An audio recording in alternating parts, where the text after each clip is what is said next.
Como sociedad, tendemos a organizar las cosas. Trazamos líneas estatales, creamos distritos y respetamos los límites políticos. Pero el océano ignora cualquier línea que podemos trazar en un mapa.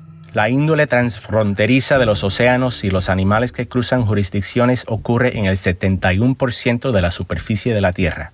Los países que comparten aguas también se ven afectados por problemas medioambientales similares, como la proliferación de algas, las tormentas tropicales, la contaminación y otros.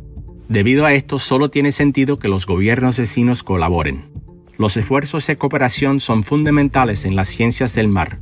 Por ejemplo, mientras que las poblaciones de peces se rigen por los límites nacionales, los mismos peces se mueven constantemente y por encima de las jurisdicciones nacionales en función de sus necesidades de alimentación o reproducción. Cuando un país puede carecer de ciertos conocimientos, otro puede ayudar a suplir esta carencia.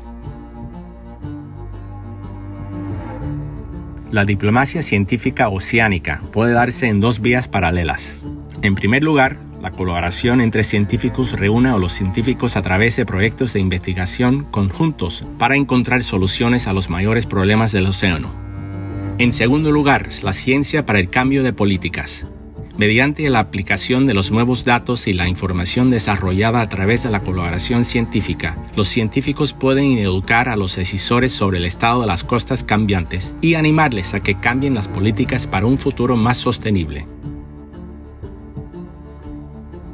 Las colaboraciones científicas han tenido que sortear retos políticos que limitan los viajes, la capacidad de importar equipos y suministros y los permisos necesarios para iniciar un crucero de investigación o levantar muestras del océano. La incertidumbre de las relaciones diplomáticas entre países dificulta la obtención de fondos y la planificación de proyectos. Los proyectos pueden verse truncados si las relaciones se agravan. A lo largo de los años, hemos visto cambiar gobiernos y partidos. La normalización de relaciones entre Cuba y Estados Unidos en 2014, seguido de la anulación de estos esfuerzos por parte de la nueva administración, nos quitó el aliento. Pero a través de todo aquello, la ciencia es ese punto en común que acerca a dos países que de otro modo podrían no estar hablando. Trabajamos en Cuba desde 1998. Y somos de las primeras y más antiguas organizaciones sin fines de lucro estadounidenses que trabajan en ese país. La participación de científicos gubernamentales de Cuba y Estados Unidos condujo a un innovador acuerdo de santuarios hermanos entre los dos países en 2015. El acuerdo asocia santuarios marinos estadounidenses con contrapartes cubanos para colaborar en la ciencia, la conservación y la gestión de áreas marinas protegidas. México se unió a nuestra iniciativa trinacional en 2008.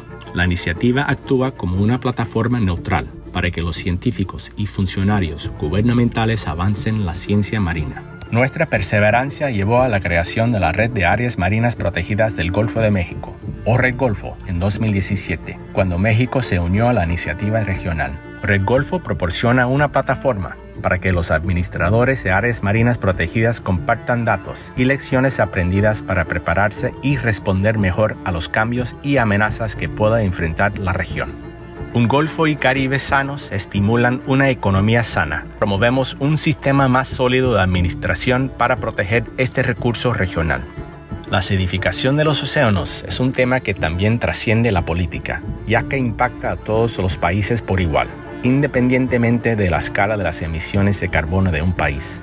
En diciembre del 2018, recibimos el apoyo unánime en la reunión del Protocolo SPOA del Convenio de Cartagena para una resolución que aborda la acidificación de los océanos como una preocupación regional para el Gran Caribe. El Convenio de Cartagena ha sido ratificado por 25 Estados miembros de las Naciones Unidas en la región del Gran Caribe y abarca el medio marino del Golfo de México, el Mar Caribe y zonas del Océano Atlántico. Para conseguir que nuestras recomendaciones se adoptaran en el convenio, educamos a las delegaciones de los países sobre la acidificación y presentamos ante el Comité Asesor Científico y Técnico. En la reunión de SPOA, las partes adoptaron la recomendación sin enmiendas en el segundo día de la COP del Convenio de Cartagena. Inmediatamente después, los gobiernos anfitriones del convenio adoptaron la resolución en su totalidad. En 2019, a la invitación del Senado de México, le informamos sobre la química cambiante del océano, las floraciones de algas sargazo y la cuestión de los plásticos en el océano. Esto abrió la comunicación sobre la política y la planificación para la adaptación a la acidificación del océano y la importancia de un centro de datos centralizado a nivel nacional para facilitar la toma de decisiones. Llevamos a cabo investigaciones conjuntas sobre especies marinas migratorias, como el pez sierra y las tortugas marinas, que se mueven indistintamente entre Estados Unidos, México y Cuba. Capacitamos a los legisladores en temas clave que afecten a sus costas y al océano en México, lo que da lugar a oportunidades para redactar leyes actualizadas. Trabajamos con nuestros socios para proporcionar una estructura moderadora a los profesionales de toda la región, para coordinar la conservación de las especies migratorias transfronterizas en toda la región del Caribe Occidental. La ciencia es un espacio neutral que promueve la colaboración continua entre países. El océano no conoce fronteras, líneas o posturas políticas. Juntos podemos trabajar para comprender estos problemas y crear soluciones mesuradas y positivas para las costas de las que dependemos y en las que prosperamos.